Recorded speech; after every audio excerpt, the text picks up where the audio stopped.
A new garden on Lethbridge's west side has been planted, but the species growing there are different than anywhere else in the city. A drought-resilient garden has been installed to demonstrate the possibilities of water-conserving landscaping. Carson Marsouk reports. Here's a bit of water. Okay, dump it in the hole. Well, these plants need water now. They won't come the summer.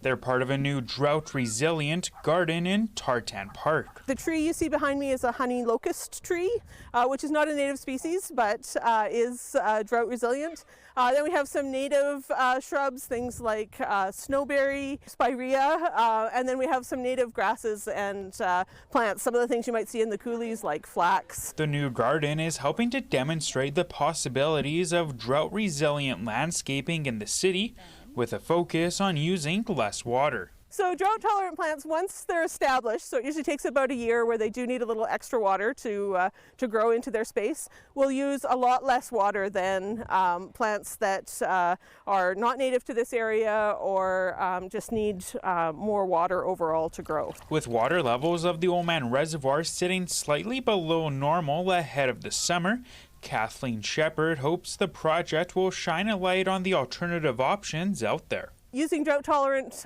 plants doesn't mean that you have to use lots of rocks and lots of cactuses. Our weather is increasingly hot and dry, and so that means if we want to have landscaping in our homes that doesn't consume so much water, then we need to be looking at some of these alternatives. And the city of Lethbridge is looking at ways to do its part. We do have a large list of trees that are resilient to the changing climate. So those are being implemented in different urban parks, as well as our Parks Department is doing naturalization projects within urban parks as well. So looking at, instead of planting turf grass, planting native species. The garden planting marks the start of Environment Week in the city.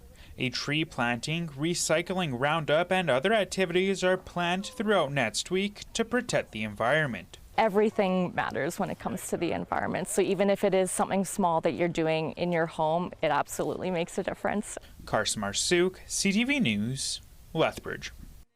The city of Lethbridge also has an environmental incentive program. Residents who buy rain barrels or low-flow toilets are eligible for rebates.